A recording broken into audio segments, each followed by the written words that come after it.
জ্বর হওয়ার পরে মানে নিজের দিকে একদম তাকাতে পারছিলাম না, ভীষণ রকমভাবে মানে সেই বিধ্বস্ত লাগছিল যাকে বলে।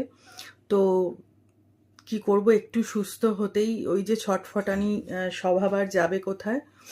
তো গিয়ে হেয়ারটা আবার ভালো করে একটা ট্রিটমেন্ট নিয়ে এলাম। আর কারণ কালকে আমাদের একটা ইনভিটেশনও আছে, কোথায় ইনভিটেশন আছে সেগুলো পরে বলবো। আর তো খুব স্পেশাল একটা জায়গায় কালকে ইনভিটেশন আছে আমাদের।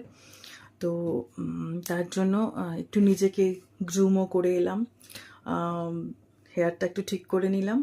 আর দেখো বাড়িতে এসে একটা নেল পলিশ সুন্দর করে পরে নিলাম। আর এখন শরীরটা অনেকটা ভালো আছে।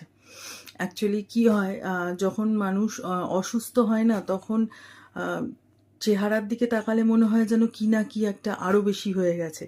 তো আমার মনে হলো যে আমি যদি নিজেকে একটু গ্রুম করে নিতে পারি, আমার হয়তো শরীরটা আরও বেশি বেটার লাগবে। হ্যাঁ, দুর্বলতা ডেফিনেটলি আছে, এখনও হাঁটতে চলতে গেলে মাঝে মধ্যে মনে হচ্ছে মাথা ঘুরছে মাথা ঘুরছে। তো যাকগে, সেসব তো থাকবেই, কিন্তু ভালো থাকার তো চেষ্টা করতে হবে। কারণ আমার তো বজরং আছে সাথে, বজরংদের তো দেখাশোনার জন্য তো আমাকে ভালো থাকতেই হবে, যেন ত্রেন প্রকারেণ। আর আমি বজরংদের জন্য ভালো থাকতেও চাই, কারণ ওদের নিয়েই আমার জীবন, ওদের নিয়েই আমার সব কিছু। তো যাই হোক, তোমাদের সাথে শেয়ার করলাম। আর আমাকে এই লুকসটা কেমন লাগছে বলতে কিন্তু ভুলো না।